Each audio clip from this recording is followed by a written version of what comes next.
because we're... It's not okay, some of the things that they do. Well, we're just laughing our butts off backstage. We're just having a good time. We just have a really good time. And those other guys, too. What's his name? And the tall one? They do. Look, they're not necessarily good people. You know, like they mess with your stuff, I've noticed. Like the green room is not a safe area. No areas. I don't have a safe place in this zone. Not emotionally and not physically. Because I have made the mistake, and I've told the story before, of leaving my phone in the green room unlocked. Yeah, okay, sure, you know that now. I didn't know that. That I came back, I was not gone long, I came back to text my wife going, "Who's Monica?" I'm like, huh? So she called me shortly thereafter, and the picture that came up was not of my wife. And it was an unholy position that one of the boys had struck, and the other boy had taken the photo. They're sick, they have problems. They have development emotional problems. And they did awful things to my phone, most of which I won't describe. But they had sent text to my wife as if I was trying to text another woman to say that I couldn't meet up on the road. Yeah, they did that. Did your wife buy that story? My wife knows there's not another woman on the planet with the patience. I don't know. So they did that, and they took tons of photos. So every photo came up with like family members had been reassigned to be something awful that they had done. And then they had done something, and I'm not going to tell you what it was, but they had changed this. I only know this because I was literally going through going, guys, you're really after my phone. Like, there's a lot of stuff going on. Jared's defense was, he literally goes, "You left it in here unlocked." And being a guy who likes the occasional joke myself, my response was, "Jared, yeah, this is on me. I am this one. I am in my face." But right before they departed and we went our separate ways, Misha stopped me and he said, "Listen, man, they work so fast, they do things to your phone that you won't find for weeks. Just prepare yourself. But one thing I am going to tell you, do not send out an email until you make sure you've checked out what your automatic signature is." And he said, "I'm just telling you this because it's so horrific that I don't..." Did you look? I looked, and it was horrific. It was not repeatable on this stage. And you've seen what Sebastian O'Shea does to this stage. So I think more joking happens here than it did actually on the set. Thanks, guys. Thank you. Thank you. Hey, boys. Hello. Oh, I like your shirt. Yeah, it's pretty awesome. So my question is mostly for Richard and Rob. Super. I still love you, Matt, trust me. And you know what? I love Minneapolis too. That was a joke against you guys. Thanks for cheering. I'm mad at you. Let me I'm change from the Wisconsin, emphasis. so it doesn't matter. Yeah, Minneapolis. Yeah. Wisconsin, not so much. Just kidding. We love cheese in Wisconsin. Your question for Rob and Rich, go ahead. So, what goes through your process of picking more controversial or hard roles like look or callback? Well, I mean, I would love to give you a dramatic answer. I don't really spend a lot of time picking roles. I'm lucky to get the roles that I get. I mean, I'm not trying to undersell myself, but it's a competitive industry. So, you know, maybe there's something out there that I would think, I don't want to do that, it's a little risque. Look was something where I knew the executive producer, who's also the director of the show and the writer. So he called me and talked to me about doing that job, and I love his work. So, and I'd seen the feature film Look, so I knew what the sensibility was going to be and what it was going to turn out to be. So, and Look, it was a Showtime series on Showtime. On Showtime series, or usually on Showtime.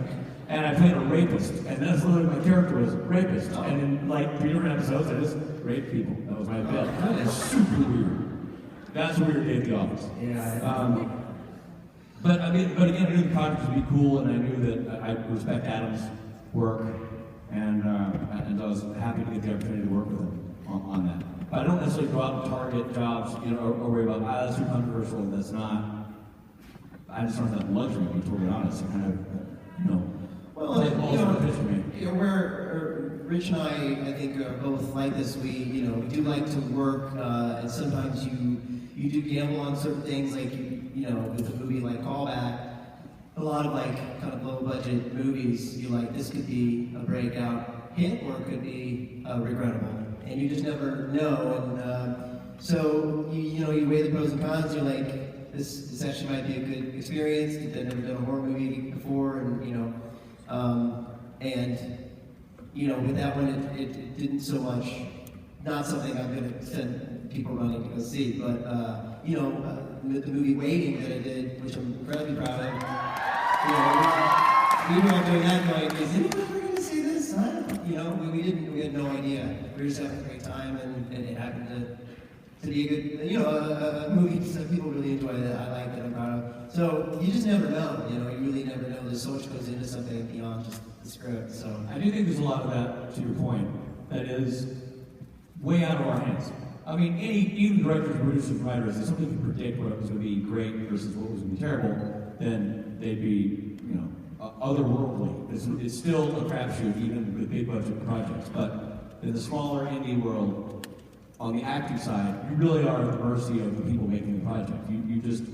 You hope, you go in and do your best work, and you hope that it all comes together. And sometimes it does, and it's awesome, like Waiting, perfect example. And sometimes it does not, and you can't pick your role guessing which one's going to work because you don't know. Thank you, Nate. Thank you for the question. Yeah. Thanks. Hi. My question's for everybody, but Matt, you're my favorite. It's a tail on the nose, but okay. Sorry, guys. Go ahead. Lovely person, beautiful lady. And my question was, how was working on the parody to Supernatural on the Hollywood show? And out of the three of you, who gets picked on the most? Well, poor little me gets picked on the most. I'll start by saying that. It was much fun. It was much fun to take my clothes Rob, off. shut up. Matt's trying to tell you you picked on more. It is a really, really rough part of life to be in this love triangle that is R2M for myself. That being said, I had a great time dancing away for you guys. Rob would have to answer the full question on that because I guess he played Timmy O with the eyebrows and the hair. Go ahead, Robbie. That was so much fun. Your answer. We had a great time. I can't remember what specifically the question was, but it was awesome. And those girls are super fun. It started with us dancing thing. We didn't know what was going on. They were like, pick a song, dance to it. So we actually ended up picking that song. They made this set, right? They had like 6 songs you could choose from. We just happened to do Shake It Off. So anyway, we got up there and we acted silly, and each one of the actors were like, is that alright? I don't know, I felt alright. But it came out great. The band did it. It was super fun. We did it at the Vegas convention.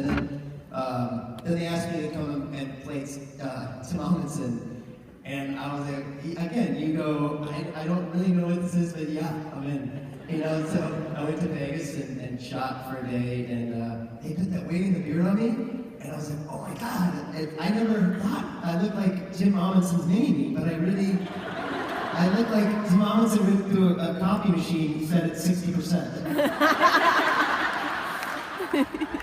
And they did the Amundsen brow and good to go. So it was super fun, and I definitely picked on the most. I mean, there's you can't run the numbers any other way. You just picked on yourself. That doesn't count. Rob, in my mind, you're always 160%. You're larger than life. Stop making yourself smaller, Robbie. I'll tell you, Rob has an incredible gift. He can actually throw himself under the bus and drive it. At the same time. So he's got the visual right out the front. Was that the answer to your question? Like, how much What's fun? the question besides you love me? Stop listening. How was working on the Hollywood show? Oh, you know what? I love you back. Thank you. I love you back! Did we answer that? I think we Yes, did. you did. Yes. Yeah, it was awesome. But Matt's Yes, I agree. I agree with you. That's just the answer to my question. Please let me leave the mic. In a room. Jeez. All right. Thank Bye, I miss you. I promise I love all of you guys, but my question is for Richard. Oh, Jesus. This is just I'm a big ridiculous. fan of Band of Brothers, and it kind of transcends regular TV for me.